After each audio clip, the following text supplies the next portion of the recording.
Good evening and welcome to the Shiver Show. I am your host, Mary Labrie, along with co-host Greg Flynn. Good evening, Mary. Greg, we're about to listen to A Blueprint for Murder. I think this sounds like a cold, calculating, careful villain. What do you think? I totally agree. Mary, anytime I hear the word murder in a radio play title, my response is count me in. So I'm looking forward to mysterious deaths and psychological suspense, and I know we're going to have some. Lux presents Hollywood.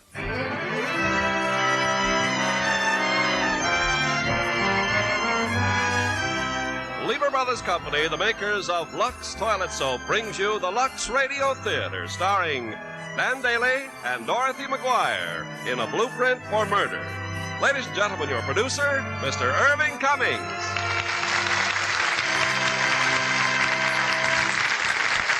Greetings from Hollywood, ladies and gentlemen. Tonight's play, A Blueprint for Murder, is a spine-tingling mystery. And as our stars, we have popular Dan Dailey and Dorothy McGuire, creating two unusual roles.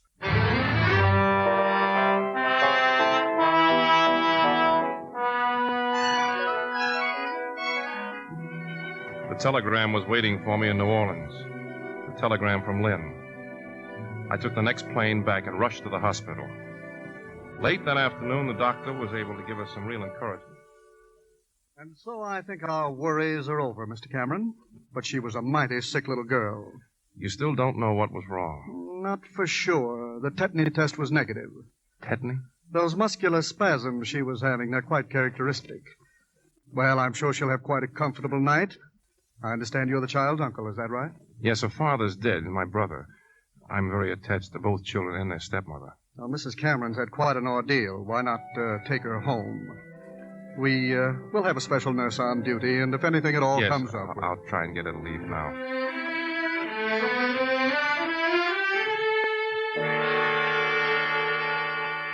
Oh, I wouldn't think of leaving here if it weren't for Doug. Oh, poor little boy. He doesn't know what to make of all this. I'll phone him and tell him I'm coming. There's a booth down the corridor. Cam, now that you're here, how about spending a few days with us? I'd really like to, Lynn, but I should get back tomorrow. We're opening a new field in Venezuela. You're always roaming all over the world. Did it ever occur to you that we might like to see you once in a while? It's so important to the children, especially Doug. He's never quite got over Bill's death. And he's so fond of you. Let me see what I can do. Maybe I can stay over a few days. Oh, I wish you would. Well, here's your phone booth. I'll look up a public stenographer. I got some letters and a couple of telegrams to get off. I'll meet you at the house. Wonderful. We'll expect you for dinner. And, Cam, thanks for everything.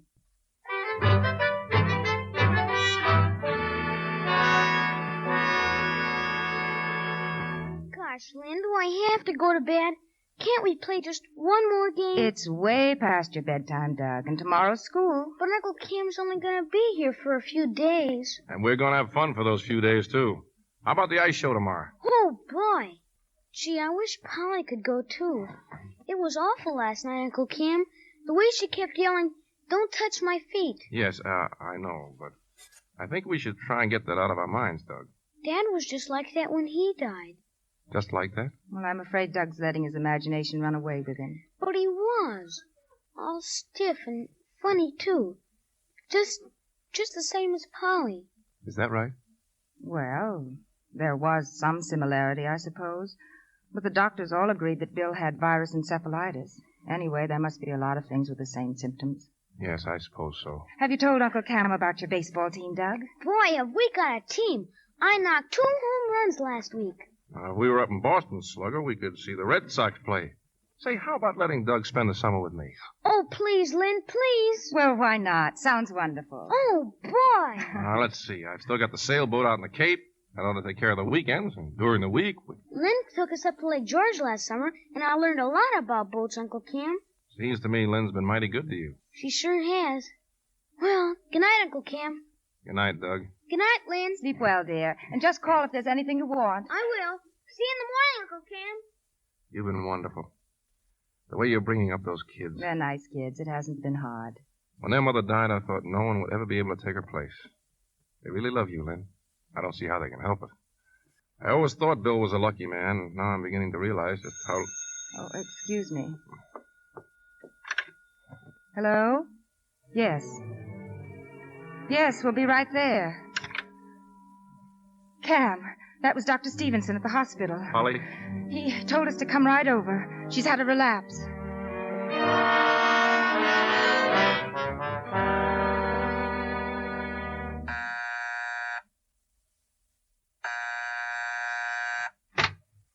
Cam. Well, when did you hit town? Hello, Fred. Well, come in. Hey, Maggie, look who's here. Oh, this is wonderful. We haven't seen you in ages. Had you breakfast? Fred, I've got bad news. I wouldn't be here at this hour except... It's Polly, Fred. Polly's dead. Dead? Cam? Well, of all the wonderful surprises. Take it easy, honey. Some terrible news. Little Polly Cameron. She's dead. She's what? I just can't believe it.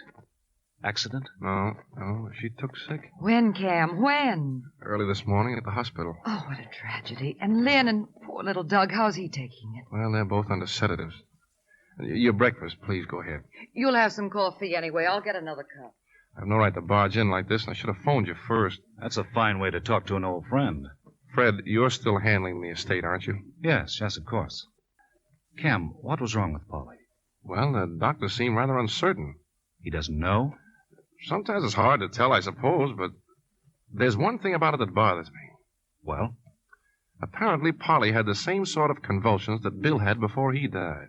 Cam, are you sure of that? I'm not sure of anything. I only know that Polly kept screaming, "Don't touch my feet." That's very curious. I don't see anything curious about it at all. It's just that I'm afraid there might be something hereditary in all this, and that it could hit Doug, too. Cam, you weren't here when Bill died, were you? No. Well, what did the doctors tell you he died from? Virus encephalitis, sort of a sleeping sickness. Yet in Polly's case, they don't know? Somehow back in my mind, that "don't touch my feet" rings a bell. Maggie, please. She still writes for those pulp magazines. You know what an imagination she has. This has nothing to do with imagination. This was research I did at a medical library a couple of years ago. I had an idea for a story, and That's what I thought, a story. Well, maybe you're right. Forget it. Well, if there's something on your mind, say it. Well, I was looking up a murder case. The victim also had convulsions and kept screaming, "Don't touch my hand." So? He died of strychnine poisoning. Oh, Maggie, for heaven's sake, how can you even suggest such a thing? I only mean there's a similarity. You know nothing about what's happened, nothing. Maggie, don't you think the doctors would have recognized strychnine? Well, I don't know. They didn't in the case I looked up, and they apparently don't know what killed Polly. Let's see what the encyclopedia says about convulsions. Why do you always have to dramatize everything? You're really going off the deep end, Maggie. Well, look it up if you want to. She sees a man take a pocket knife to sharpen a pencil, and right away she starts building up a murder case. Well, don't both of you jump on me. I only mentioned it as something that should be looked into. Anyway, here it is in the encyclopedia. Let me see it. Well, they list 8 causes. Tetanus. Only tetanus would have required a cut. Obviously, it wasn't rabies. Epilepsy? There's no history of it in the family. With all these others, like a brain tumor, there would have been earlier indications. All except one. Well? Read it. Poisons, especially the alkaloids such as strychnine. That doesn't prove anything. No, of course not. I'd like to use your phone. I'd like to call Dr. Stevenson.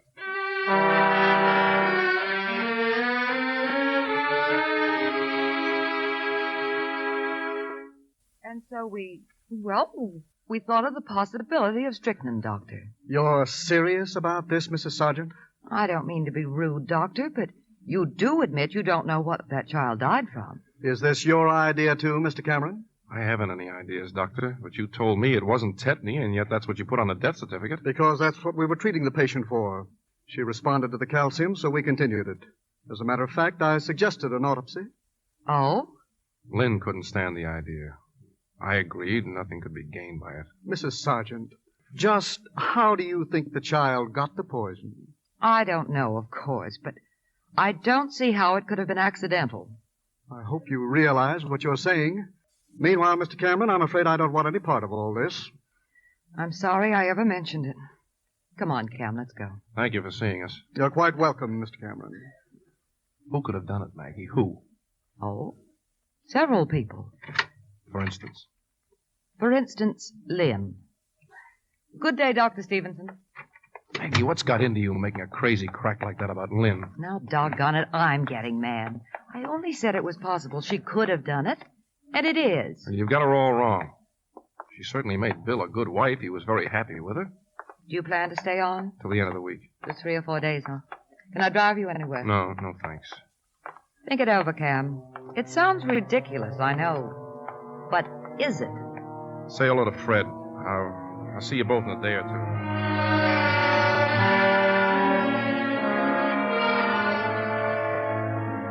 I was with Lynn most of the next few days. More and more, I realized what a wonderful person she was.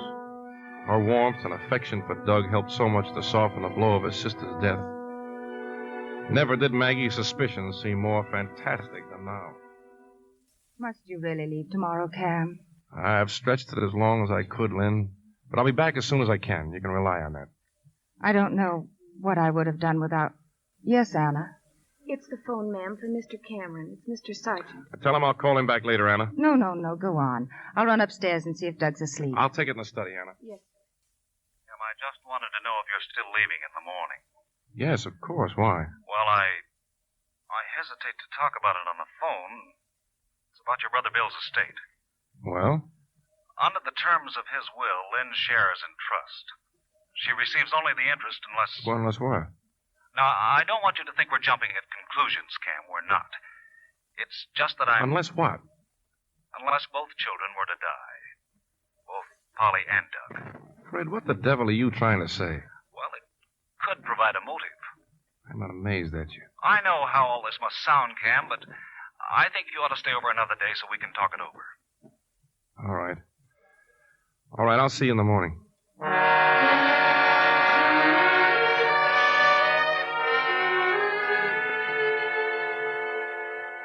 Cam? Anything wrong? Wrong? Oh, no.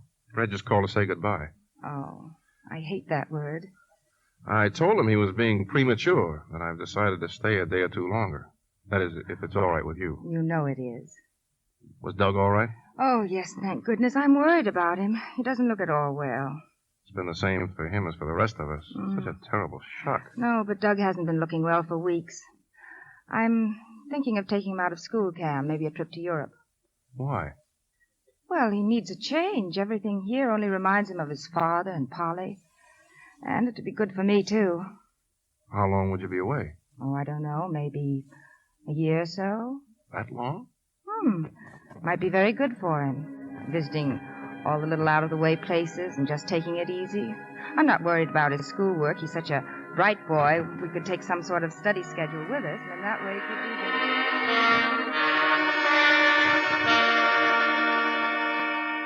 There's no point in getting excited about it, Cam. We're just talking about it among ourselves. But I can't close my eyes to the fact that Lynn did have a motive. I don't care how it adds up. You'll never convince me that Lynn is capable of murder. Bill left a lot of money, Cam. Almost $1 million. And now you tell us she's thinking of taking Doug abroad. Yes, to those out-of-the-way places in Europe. Well, what do you want me to do? Be objective, that's all. Cam, I've gone through every book on poison cases I can find. There have been plenty of women who were poison murderers. Stop it, Maggie. Please. Madeline Smith, Florence Maybrick, Lydia Trueblood, dozens of others. Many of them were young, beautiful, intelligent, and cultured. You still refuse to answer a very simple question. If it was strychnine that killed Polly, why didn't the doctors recognize it? Because they weren't looking for it. Here's the dope on lots of famous poison cases.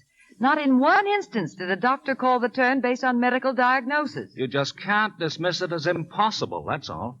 At least I can't. And here's something else you might look over. This happened in Philadelphia. More than 100 people killed by arsenic before even one of the cases was suspected. Yet that's the only case reported in Philadelphia in the last 20 years. All right. How do they account for it? Because there are so many diseases, apparently, that simulate poison symptoms. And the idea of murder seems so utterly incredible to the doctors that it doesn't even enter their minds. Don't think I'm sold on this theory, Cam, because I'm not. Too many things don't make sense. If Lynn were guilty, for example, she'd have had Polly's body cremated. Lynn did want Polly cremated. I talked her out of it. Bill wouldn't have wanted it. I see. I didn't know. Then Polly could have been poisoned. Cam, we just can't dismiss this lightly. Well, I can and I will. And if Doug should also die, Cam, Then what? Doug, Would you ever be able to forgive yourself? you're a lawyer. What do you suggest? I'm afraid there's only one thing to do. Talk to the police. Get a court order for an autopsy. All right. Let's get it over with.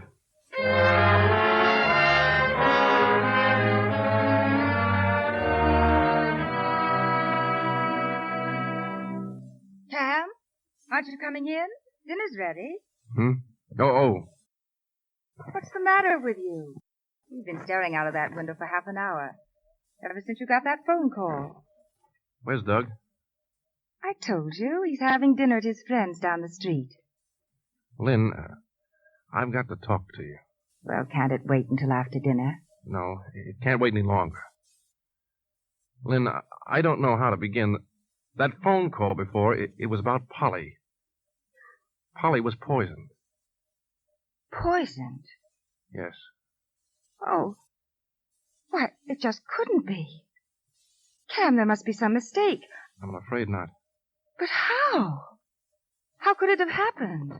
The police think it was intentional. Police? Yes, it was their medical examiner who performed the autopsy. They want you and the servants down for questioning tomorrow morning. Oh, but this is impossible. It doesn't make any sense.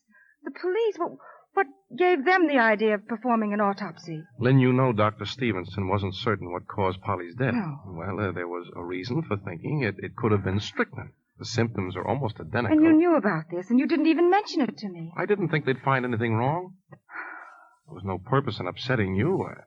I know it's miserable being dragged down to the police for a lot of stupid well, questions. that can't be helped, but there's one fact we can't get away from.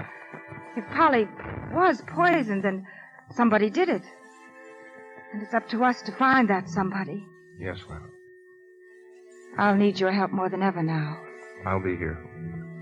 Thank you.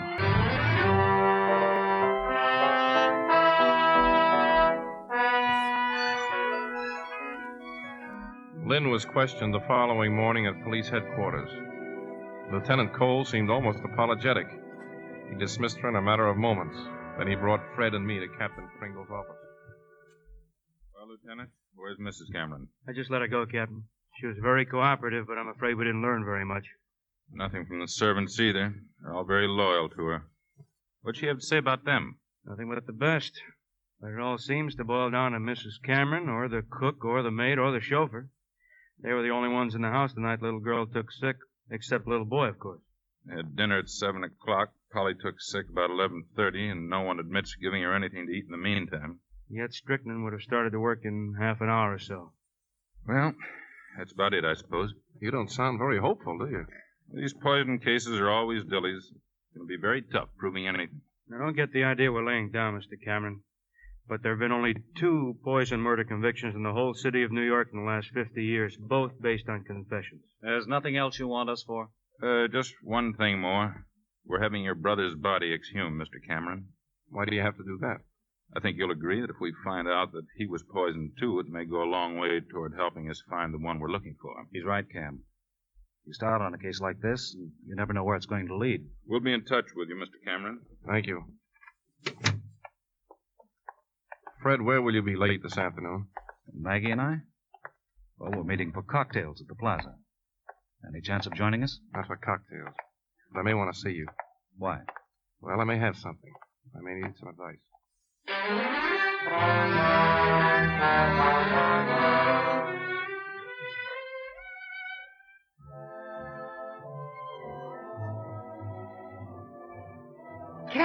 Cam, over here. Hello, Maggie.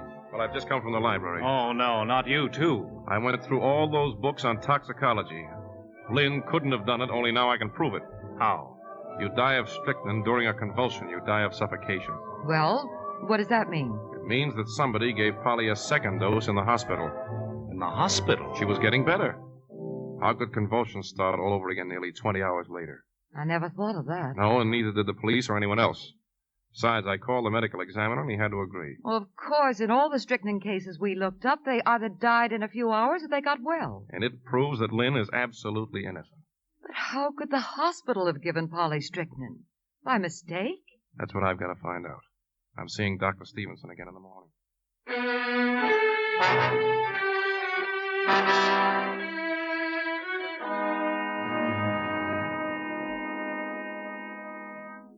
Well, here it is, Mr. Cameron. The patient's chart. The only medicines administered were all quite routine. They were supplied by our hospital pharmacy downstairs. What medicines? What was Polly given the night she died? At 10 o'clock, she was given calcium chloride pepsin in capsule form. We'd been giving her other calcium preparations, but she'd complained of the disagreeable chalky taste. So at 6:30, I switched to these. She was given a second capsule at 10:30. Well? No ill effects indicated. She took the third capsule at 11:30. Half an hour later, the convulsion started. Could the strychnine have been in that last capsule? Well, it's possible, of course, but I'd like to remind you it came directly from the hospital pharmacy. Well, I'm scheduled for surgery. I'd like to check with you later, if I may. Thanks, I appreciate your help. Frankly, though, I don't know what more I can add.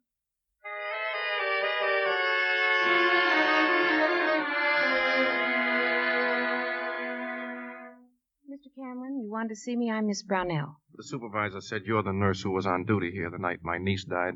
Oh, yes, and I can't tell you how sorry. Do you recall Dr. Stevenson asking you to have a prescription filled about 6:30? Well, yes, vaguely. May I ask where you took the prescription? Well, the hospital pharmacy downstairs. They never saw that prescription. The pharmacy downstairs was closed. They close at 6 o'clock every night. They just told me so. Oh, of course, I remember now. I was just about to send it out when Mrs. Cameron offered to get it filled. Mrs. Cameron? Well, yes, the child's mother. I remember it very clearly now.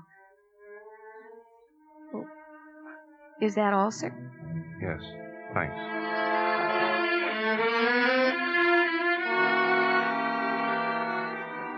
But that wasn't all.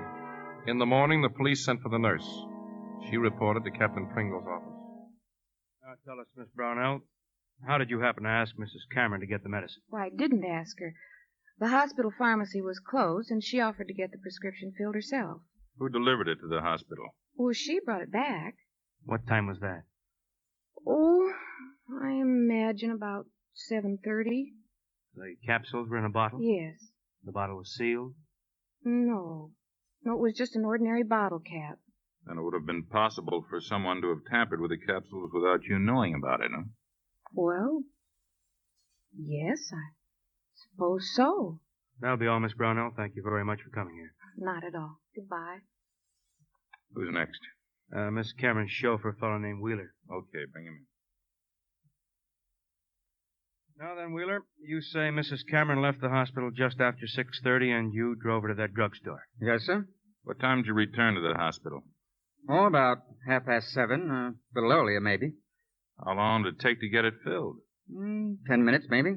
Then you should have been back at the hospital long before 7:30. Well, on our way back, Mrs. Cameron stopped off at her apartment. Oh? Why? She didn't say. How long was she there? Not very long. A few minutes. You remember if she had the bottle with her when she went up to her apartment? Well, she must have. She put it in her purse. You're positive? Yes, sir. That's all, Wheeler. You can leave now. Thanks. Yes. Well, you've seen the nurse, the chauffeur, the cook, and the maid. Only where are we? Who's waiting in your office? Mrs. Cameron, brother-in-law, that lawyer, sergeant, and sergeant's wife. Okay, we'll talk to Mrs. Cameron. We'd better have a stenographer in here. That sounds encouraging. I can dream, can't I? Please sit down, Mrs. Cameron. Oh, you don't mind if the stenographer takes some notes? No, not at all, Lieutenant. I want to cooperate fully. Well, first of all, Mrs. Cameron, the nurse at the hospital tells us you offered to get that prescription filled. That's right, I did. But instead of returning to the hospital, you went home. Yes. Why'd you go there, Mrs. Cameron? To pick up some things for Polly. What things? Comb, brush, toothpaste, things like that. The night before, there wasn't time to think of anything except getting the child to the hospital. Yes, of course. How long would you say you remained in your apartment? Only a few minutes. Did you open the bottle containing the capsules? No, why should I? Then you had the chauffeur drive you back to the hospital where you handed the medicine to the nurse. Is that right? Exactly. You admit handing the medicine to the nurse. Admit? That's a strange word. You realize, Mrs. Cameron, that the fatal dose was definitely administered at the hospital. That's been proved. So I understand. Well, our next step is to find out who was responsible.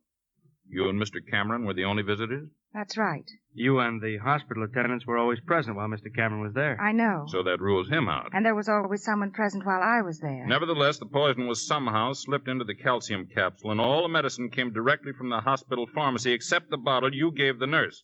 Now, this bottle was in your possession when you stopped off at your apartment. This gave you the opportunity to put the poison into the capsules.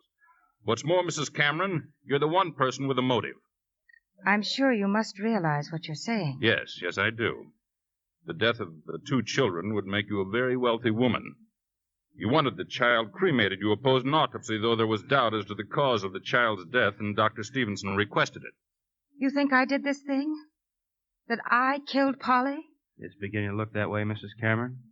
I love that child as if she were my own. I couldn't have done it. I couldn't. Well, that'll be all for now, Mrs. Cameron. If you'll just wait in the other room, please. I'd like to speak with my brother-in-law. That's where you'll find him. I'd like to speak with him alone. Very well, Mrs. Cameron. Just come with me.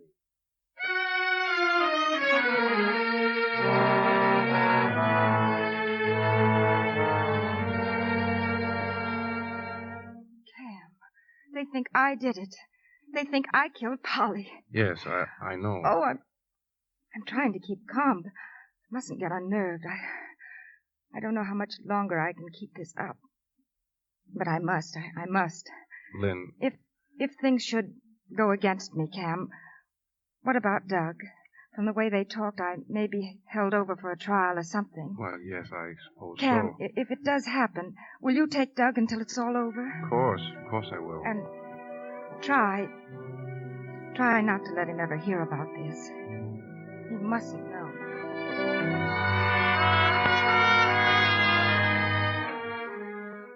But that day when I left police headquarters, I left with Lynn. They'd released her again, and for 3 more days, nothing happened. Nothing, at least, that we knew about. But they were very full days for the police. We've checked and double-checked everything, Mr. Henderson. That's why Cole and I have come to you. We're ready to turn the case over to the district attorney's office. You know how I feel about all this. I need a lot more answers than I've got now. Maybe we can give them to you. All right. What about the other pills in that bottle? There were a dozen capsules altogether. The child was given 3. She had no reaction from the first 2. Third was it, strychnine. I'm talking about the other 9. Negative. Exactly. You've drawn nothing but blanks. Where would she have got the poison? In a drugstore? Not if she's half as smart as you think she is. What about the apartment? Well, insecticides, we've gone through it twice with experts. Same with everything in the medicine cabinets. No trace of strychnine or any other poison. Yeah. And this is the case you want us to bring before a judge and jury, huh? Yes, sir, because we know she did it. She must have done it. All right, leave everything here, all the reports. And keep digging. I can't take it to trial unless we get more evidence. Okay, we'll keep trying. Nothing happened. Nothing at all. At the end of the following week, I went to the district attorney's office. I've told you a dozen times, Mr. Cameron, if we bring this woman up for preliminary examination, I'm absolutely certain no judge will hold her over for trial. Not on this evidence. You believe she's guilty, don't you? Well, what if I do? Captain Pringle does too, so does Cole. She's planning to take my nephew to Europe. 6 months, a year, even 5 years from now, he'll suddenly die in some obscure place. You could be right, Mr. Henderson, and then by the time we hear about it, the body will have been cremated. That's all quite possible, Pringle, but it's supposition, not evidence. If there's no chance of winning the case, there's no sense bringing it into court. You mean you base your reputation on winning cases, not on losing them, so you play only the sure bets? He meant nothing of the kind. But if we don't come up with some new evidence, we're dead. So is the boy. The boy's life is in your hands. I don't appreciate your putting it quite that way. There's no other way to put it. I think there is. I think that we... Hello, this is Henderson. Yeah, go ahead. Yeah, okay, thank you. Well, that was the medical examiner. There is no evidence of poison in connection with your brother's death. That at least would have been some help to us. That still doesn't alter the need of protecting my nephew. All right, Cameron, I don't like this, but under the circumstances, I suppose I have to. Pringle. Yes, sir? Get out a warrant for the arrest of Mrs. Lynn Cameron.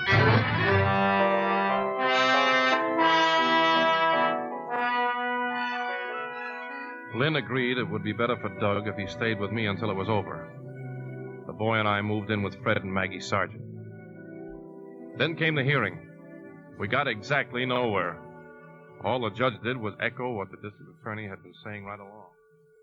The state has failed to offer any tangible proof that Mrs. Cameron put strychnine in a calcium capsule. Undeniably, Mrs. Cameron had a possible motive for such a crime, but as the defense pointed out, she's not the only one. Mr. Whitney Cameron, her brother-in-law, also stood to inherit the fortune should both the children and Mrs. Cameron die. Mrs. Cameron is a woman of high repute. Witnesses have testified that she was an affectionate and indulgent mother to both her foster children. I find that the state has failed to establish probable cause, and I hereby order the defendant discharged forthwith.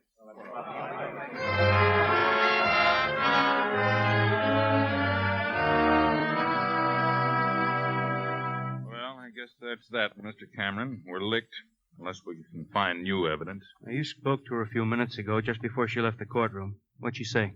She asked about Doug. He's been with you all week, hasn't he? Yes, at Fred Sargent's house. The boy know about what's been going on? No, I told him she was called out of town, Chicago. I asked her just now if I could keep the boy until tomorrow. She agreed. I said I'd bring him home in the morning. She's pretty sore at you, huh? No, that's just it. She doesn't realize I've had any part of all this. She thinks it's been entirely a police matter. It's a tough break for all of us. I can't leave that boy in her hands. I've got to get him away, and I've only got until tomorrow. Well, just don't you do anything foolish, Mr. Cameron. Don't you do anything you'll be sorry for. The way things stand, the boy belongs with her. She has legal custody. Legal custody so she can poison him, too? You all know she's guilty. What do you do about it? You throw up your hands and offer your sympathy. Now, look, you're all upset. That's perfectly understandable. But why don't you just... losing my mind, that's all. Now, you stop by tomorrow. You do that, Mr. Cameron. You bring your lawyer friend. Maybe we can figure something out. All that night I tried to think of something. Fred and Maggie, too. Some legal way of getting Doug away from her. It was no use. There just wasn't time. The next morning, I brought Doug back to Lynn. I'm sorry I've kept you waiting, Cam. I took Doug upstairs to show him some presents I brought for him. He seemed so glad to get home. Yes, I'm sure he is. He was telling me all about the plans you two have been making, about spending the summer together. Yes, I'm looking forward to that as much as he is. This isn't easy to tell you, Cam, but I'm afraid we'll have to postpone it. Remember I told you I was planning a trip to Europe? Well, yes, but I've just got to get away from all this unpleasantness. You can understand that, can't you? It's all been such a nightmare. When do you want to go? Well, I've been lucky. I've got reservations on the Victoria, and it's sailing tomorrow night. That soon? We'll probably be gone for about, a year. I'm planning quite an itinerary. We'll spend 2 or 3 weeks in England, and then France, Switzerland, and then if Doug wants to... I left the house a few moments later. There was only one thing left to do. I went first to the steamship office, and then to one of those little stores that sells garden supplies. Well, if you're looking for something to kill ants, I think this ought to take care of them. What is this stuff, a liquid or a paste? It's a liquid. They put honey in it to attract the ants, and then, of course, the arsenic does the rest. But if you got any children, you better be careful where you put it. Yes, I will. You know, it's a funny thing. We got lots of insecticides today that don't hurt humans. But people keep on asking for these old standbys. You certainly seem to carry a variety. What are these things? These white pills? Innocent looking, aren't they? They look like aspirin. Aspirin? Not quite, mister. Every one of these pills is stamped with a W. There, you see? That identifies them. But what are they? Strongest stuff we ever carry. Rodenticide. Kills rats and gophers. Put out by a Midwestern concern. Arsenic? Strychnine. Enough to kill a horse. Well, good luck with the ants, mister. Come back again. When the Victoria sailed the following night, I was aboard. Doug was delighted to see me. Lynn seemed rather pleased herself after the first shock of surprise. Later, when Doug went to bed, she met me in the cocktail lounge. I think this is wonderful, Cam. But now, really, this isn't just a sudden impulse to take a boat ride. Doug believe me? He didn't doubt me for a moment. I'm older and wiser. Well, it's really quite simple. My firm had me down for a trip to France, and I thought you said Venezuela. I felt that now was as good a time as any to make it. All right. And now the real reason. Well, standing by while you went through all this horrible ordeal was as miserable for me as it was for you. I wanted you to know that. You're making this trip just to tell me that? It isn't one of those things you can say in one night while someone's packing trunks. Not if you want to sound convincing. Oh, I see. Still don't believe me, huh? You're a hard woman. And when did you decide to come along? When you first told me you were going to Europe. Why then?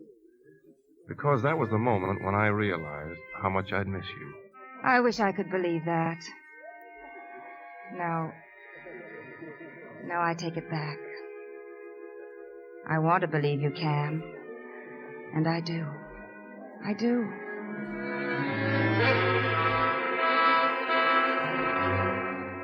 My plan couldn't have been working more smoothly. It could have been a wonderful trip if only the circumstances had been different. There were moments when I was horrified by the enormity of what I was going to do. And those terrible moments of doubt when I'd wonder if Lynn weren't innocent. But at the bottom of everything was the overwhelming fact that Polly had been murdered. It was our last night at sea. My time had finally run out. Where's Lynn, Uncle Cam? She's waiting for me out on deck, Doug. I told her I wanted to come down and say goodnight to you. There's a big dance in the ballroom, huh? It won't be long now before you'll be getting all dressed up and going to dances, too. You want to bet? I hate dancing. Uncle Kim, can't you stay with us in England? Oh, I'd like to, Doug, but, well, I've got to earn a living, you know. Well, then when will I see you again? Oh, I don't know. Maybe I'll get a chance to fly over during the summer. You promise? Okay, I promise. Oh, you'll have a wonderful time in Europe. I would if you were alone. Now, don't you worry about that. Right now, I want you to go to sleep. Okay. I'll see you in the morning before we dock. Good night, Uncle Cam. Have a good time tonight. Thanks. Good night, boy.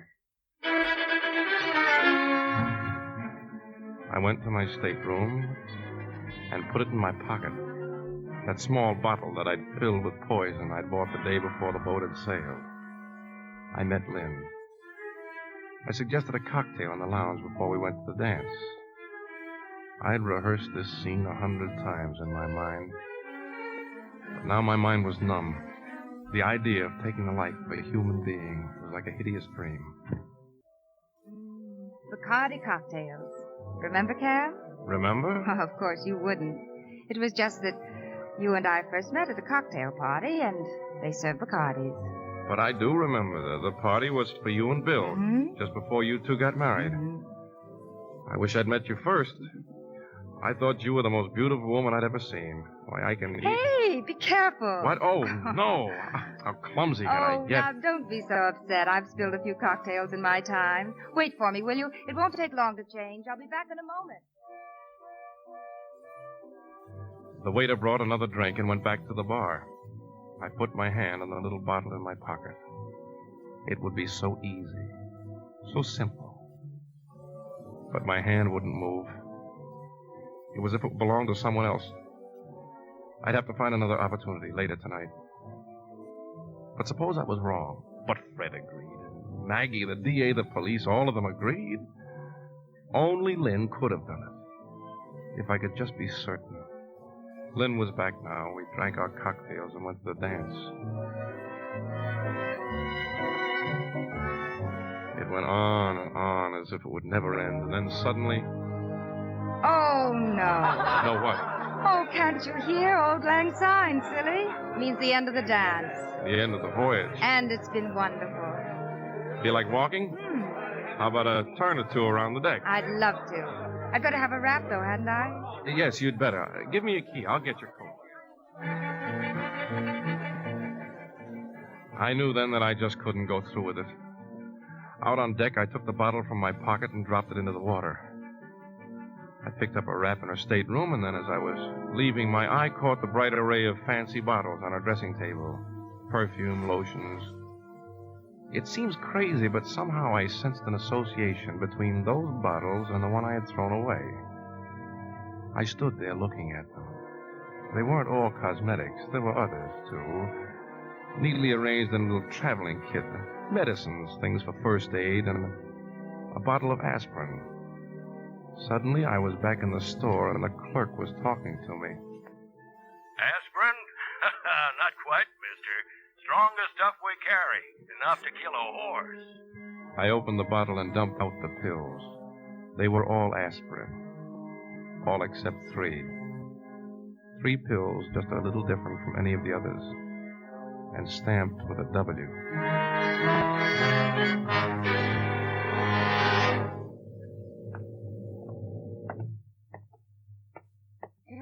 Don't you think it's time to call it a night? This is the last night we'll be alone for a long time. How about a good night drink? Fine, I'd like that. Your stateroom's closer than mine. Let's go in and I'll order something from the bar. You're not drinking. What's the matter, Cam? Nothing really. Just the unhappy thought that it's all over. Oh, the trip. I'm sorry it's over, too. But now tell me something, and I want the truth. Why did you really take this boat?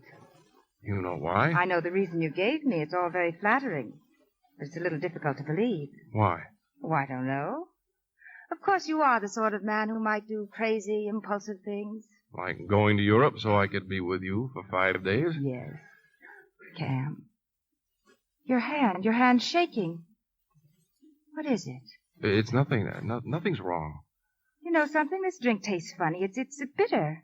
Really? Let me see. Mine seems all right. It's just my imagination, I suppose. No. No, not your imagination, Lynn. A few minutes ago, when I was in here getting your wrap, I found a bottle of aspirin over there. Oh? 3 of the tablets in the bottle were different from the others. They had a W on them, Lynn. That's the trademark of a tablet containing strychnine. Cam, for heaven's sakes. Why were those pills different from the others? Because they were another brand. But I refused to go through all that again. Yet they were in the same bottle. Well, why not? I'd been taking another kind of aspirin. I had a few left over, so I put them in a new bottle to save space. Is that so unusual? Lynn, the W is the trademark of a poison. Ah, so that's the real reason you came on this trip. You were behind all those ridiculous accusations from the start. You still say they were just aspirin? Of course they are. That's good.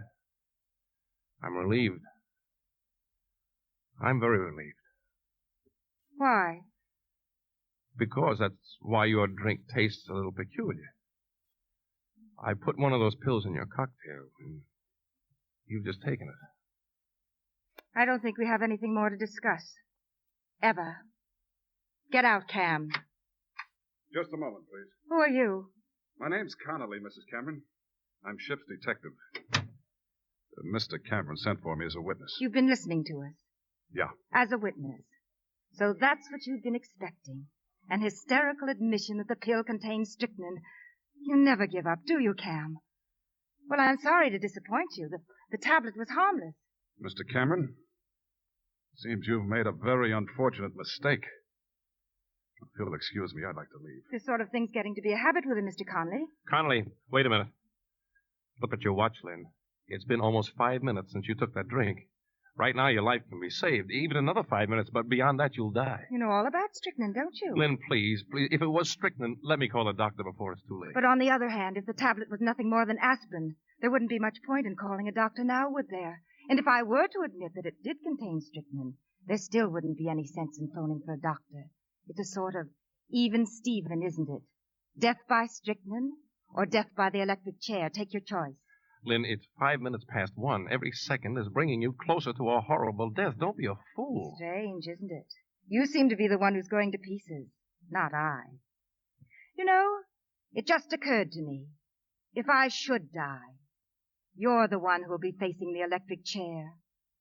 Or hadn't you thought of that? It must take nerve to kill someone, Cam, to sit by and watch someone die. How would you like to have a death on your conscience? My death. This is too much for me. Now, did you or did you not give this woman strychnine?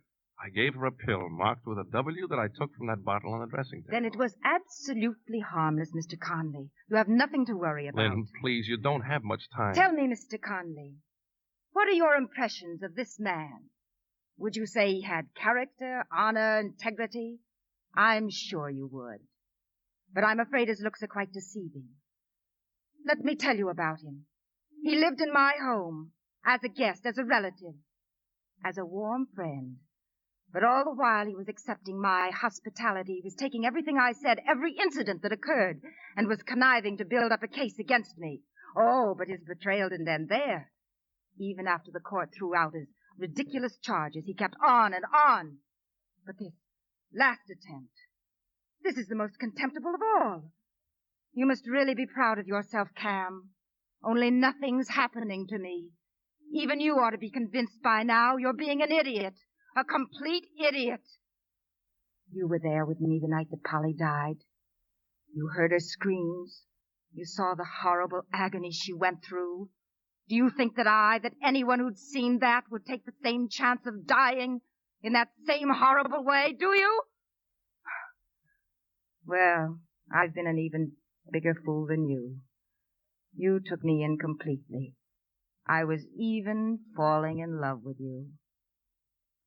All right now, get out. Get out or I'll call the purser. I assure you that Mr. Cameron will leave at once. This is the most outrageous thing I've ever witnessed. You realize, Cameron, I'll have to make a full report of all this. Go ahead. Make your report.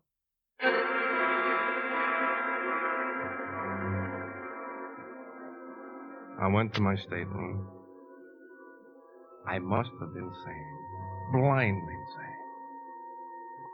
How could I have been so wrong? Apparently, Polly's death was due to one of those impossible accidents that couldn't happen but did. 1,000,000 to 1 shot. A mistake by a careless clerk in a drugstore. I was horror-stricken at the thought that it was only by the merest chance that I hadn't murdered her. What a mess.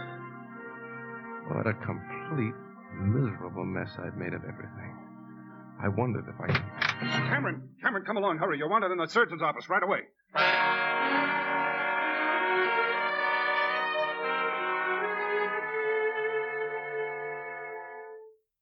Cameron, I'm Dr. Wells. Mrs. Cameron is inside. Another few moments, and it would have been too late. She phoned Dr. Wells as soon as we left. Doctor, she lived? Yes, Mr. Cameron. She'll live.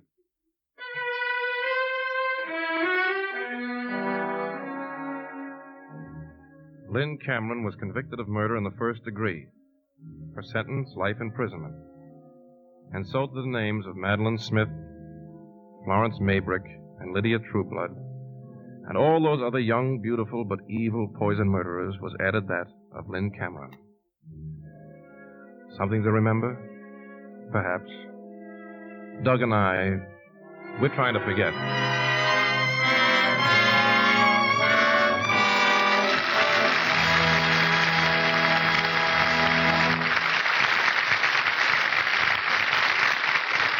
Heard in our cast tonight were Yvonne Patey as Maggie, Fred Mackay as Fred, Harry Scher as Doug, Jonathan Hole as Dr. Stevenson, Barney Phillips as Captain Detective Pringle, Jack Kruschen as Lieutenant Detective Cole, William Conrad as the District Attorney, Joyce McCluskey as the nurse, Herb Butterfield as the judge, and Jimmy Eagles, Charlie Seal, John Larch, and Eddie Marr.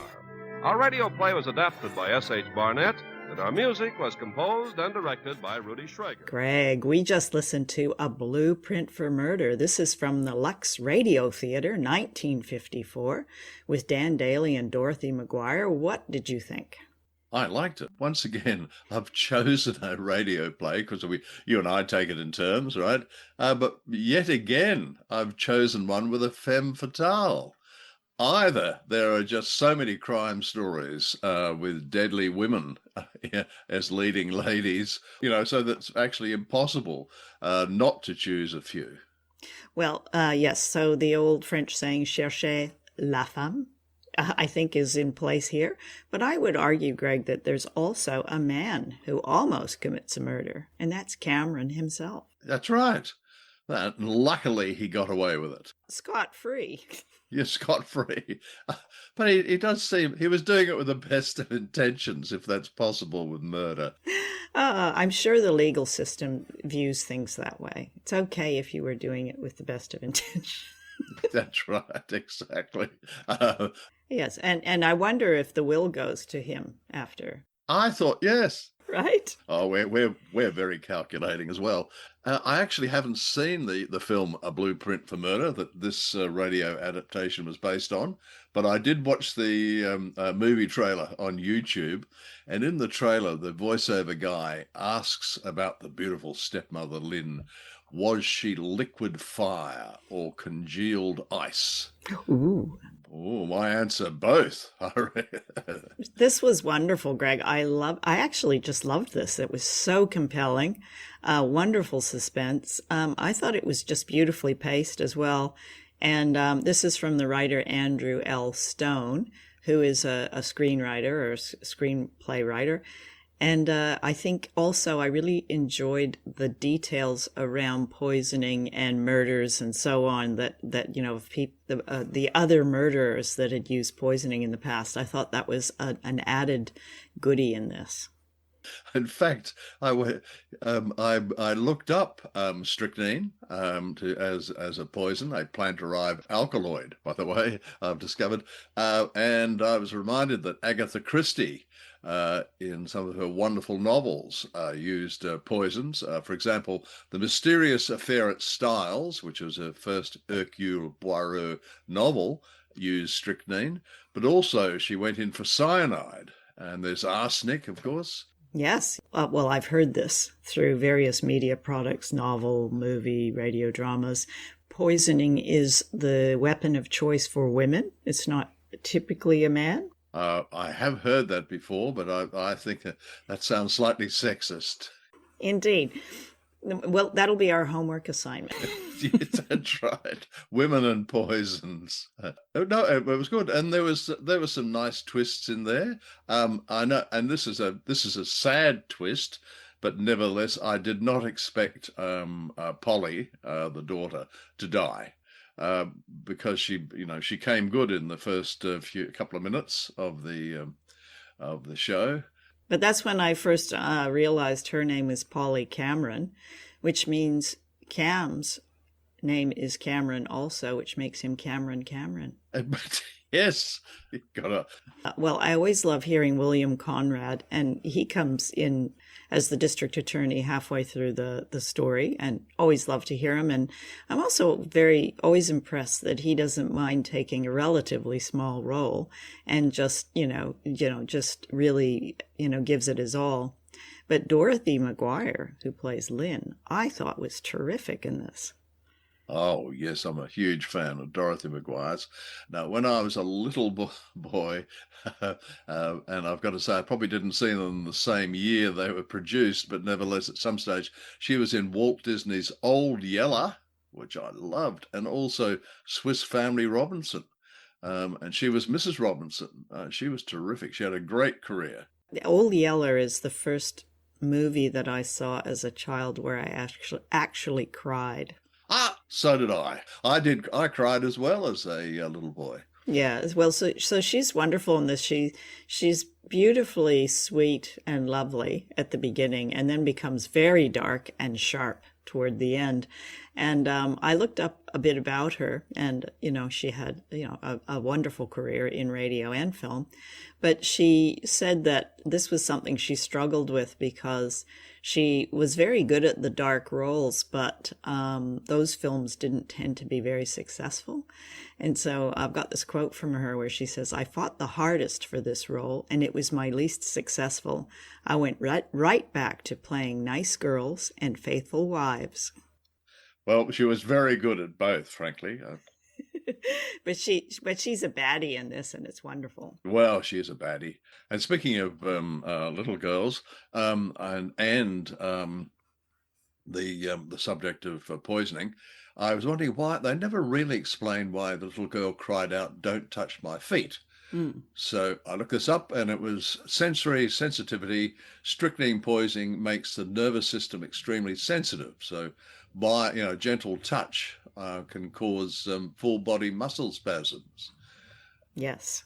Cheerful thought. Yeah, cheerful thought. Now, so this was wonderful. There was some really nice details in this from Andrew L. Stone, the screenwriter.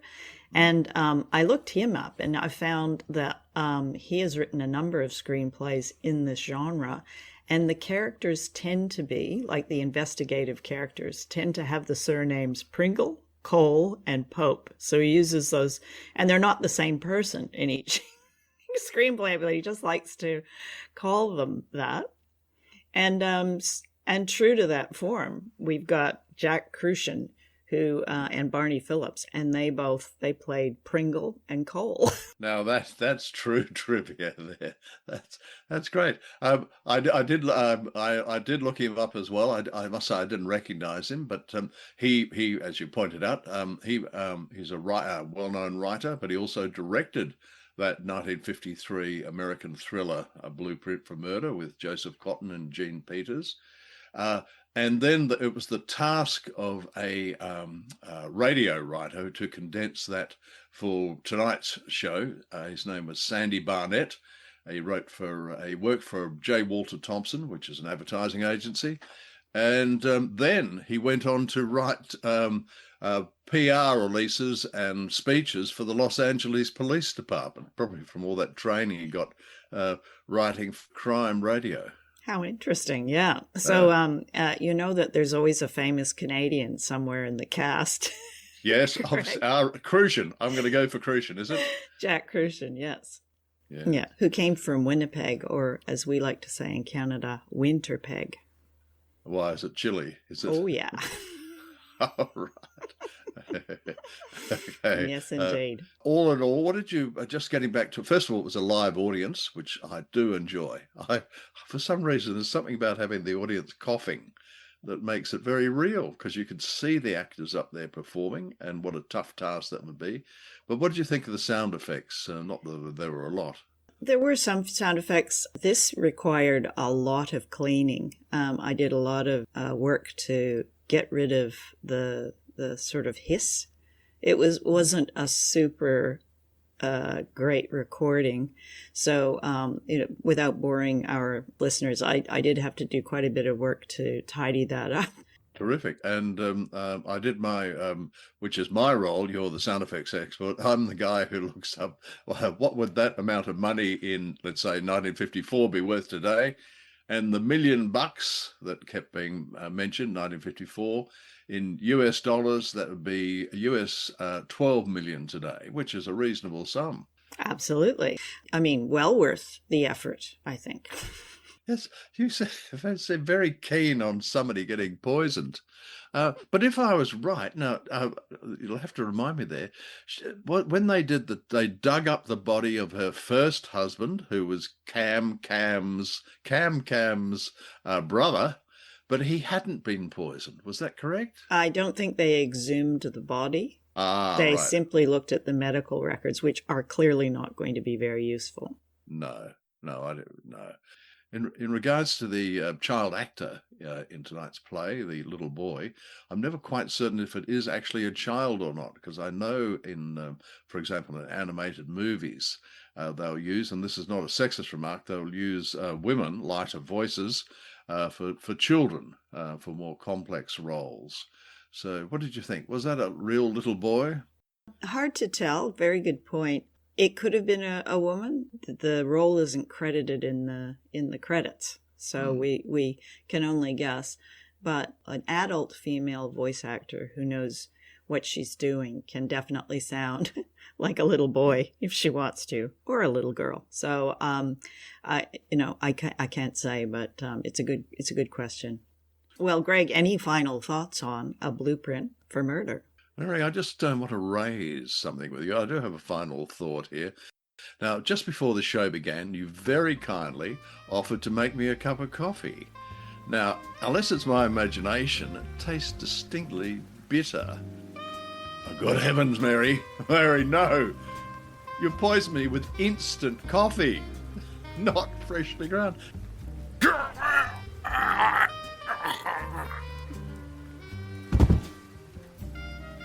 That is a hanging offence in Sydney, Australia, by the way, listeners, using instant coffee. Good night, Greg. Good night, Mary. That's our show for this week.